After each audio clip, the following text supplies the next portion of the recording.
Hi everybody and welcome back. My name is Alison, the online piano and the online violin tutor. Today I'm going to be going through another tutorial and it's going to be the third and final movement from my mini concerto series, and it's Concerto in G major, opus 1. So the third movement.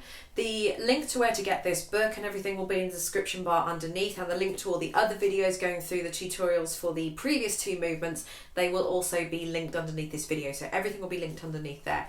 So if you want to know how to play the third movement from my mini concerto series, Concerto in G major, then please keep watching. So just before I go through some parts in the music and do some demonstrations for you, I just want to quickly take you through the piece. So this should be a follow on from the other two movements and it's all exactly the same. So just to briefly explain, all the notes that you've got here, you've got the numbers above them. So every single note has a number, so you know exactly what finger that you're going to be playing, and also you know what string each of those fingers are going to be on. For example, you're starting with the third finger on the D string, third finger on the D, open D, third on D, third on D, open D, and so on, all the way until you get to this one here, which is an open on the A, another open on the A, and then an open on the D, and so on and so forth. So I've done that to make it super simple for all you beginners out there. All you need to worry about is the rhythm, but if you're not quite sure on the rhythm, that's why I've done a performance video. So when you download this book, you'll get a performance MP3. You'll get 3 MP3s. One will be the violin performance, so you can hear how it goes, or you can play along with the violin, as well as I've done performance videos, which will be linked underneath as well. But you'll get the piano backing track to this as well, and you'll also get a slower piano backing track in MP3 along with it as well, so you can help practice before you kind of get your speed up to the full speed. So it would be advisable to listen to the violin part so you can kind of get a hang of the rhythm before having a go, but using that in conjunction with all of the finger numbers and all of the strings that each finger is going on at any one time should help you. Okay, so I think the difficulty, the first difficulty you might encounter would probably be when you come to bar 21, you've got pizz. Now pizz is short for pizzicato. It does say that in the hints and tips on page 6, but pizzicato is when you're plucking the string. Normally we bow the string obviously, but pizzicato is when you're plucking the string. Now how I would do this, if you can, is how you would normally hold the bow. What I would do is extend my index finger out and just pluck the string. Now what I tend to do is pluck on the fingerboard, so I don't pluck here. I just find that you don't get quite a nice plucking sound here, but also I don't pluck here because it seems like you don't have anything kind of underneath it, so there's nothing to kind of stabilize your finger kind of going through the holes, accidentally missing it. So if you pluck on the fingerboard, the string action is close to the fingerboard, but also it kind of gives your finger sort of something to kind of catch if you accidentally sort of miss it.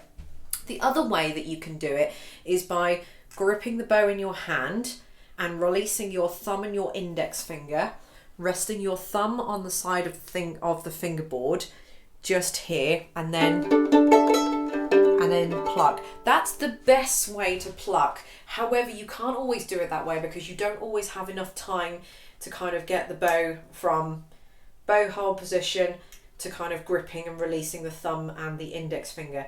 Bow hold to release. Bow hold, release. I mean, you can practice that if you want to, but if I just play from bar 16, which is the third line,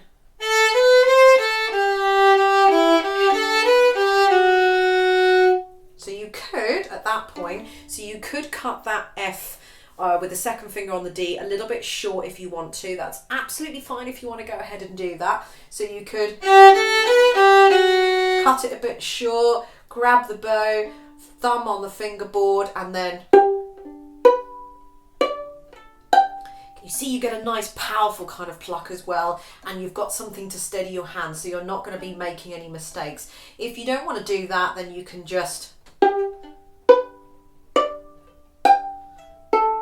You know, it's completely up to you. For me, either way doesn't really seem too difficult, but then I've been playing for 27 odd years or so. So it's completely up to you what you want to do. Just be aware that when you come to the end of the plucking, which is bar 34, 35 and 36, so in other words, the fifth bar, the fifth line down,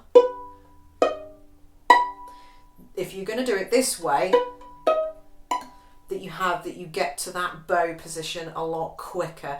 So that's the only, you might not be able to do that, which is where, you know, just holding the bow and extending out your index finger might be the best way to go for you, but that's completely up to you. So talking about bar 35, you've got a D sharp, which is a third finger on the A, as it says, and you're going to be just above the third finger dot there. So not on the dot, just slightly above it. The next note, which is a fourth finger on the E, all you'll do is just pop that right next to it. So it's actually quite handy.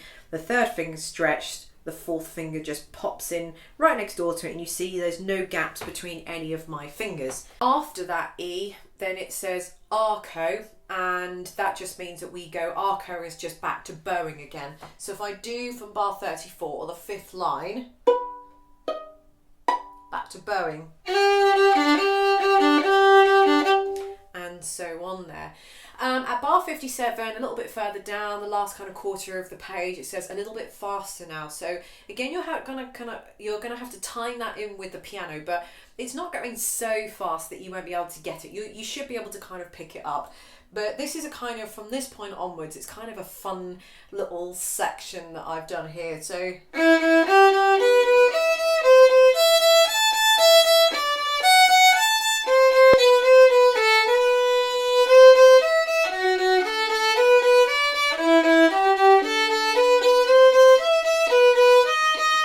another stretched finger there in bar 71, the same as we had in bar 35. Okay, so that's pretty much it with that little section there. When you get to bar 73, you start off with all of your scales. So this is just a case of practice. And then so that starts on the open G. And then we start on the A. So it's the same sort of thing, but we're just starting on the next note up. And then we're starting on the second finger. And then the third finger. And then we start our kind of scrubbing again.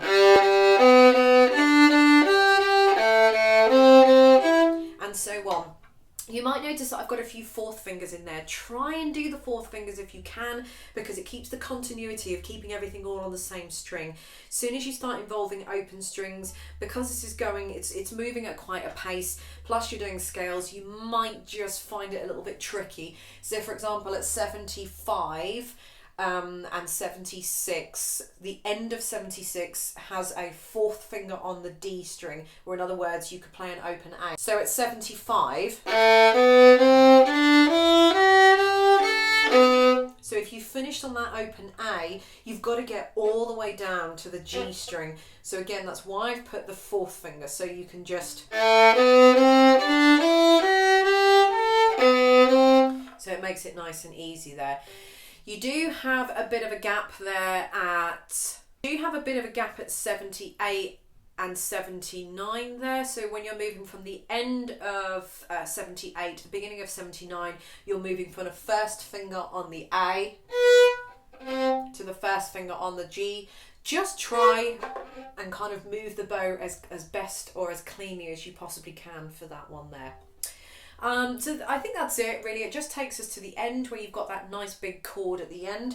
Now this is completely optional if you want to do this. If you can, it makes a nice little flurry, as you can kind of see in the end, but at the end of the performance video. But if you don't want to do that, just play the top notes. Just play the second finger on the E string. So if I go from bar 99, or the last line,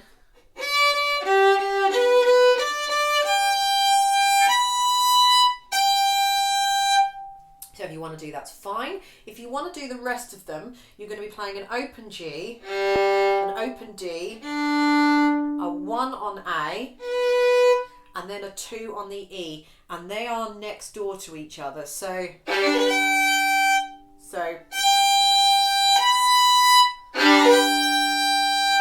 you can do it like that if you want to. So thank you for watching. Don't forget to check out the other videos, and where the link to buy the book is in the description bar and directly underneath this video. So thank you for watching. Check out the other videos, and I'll see you in the next one.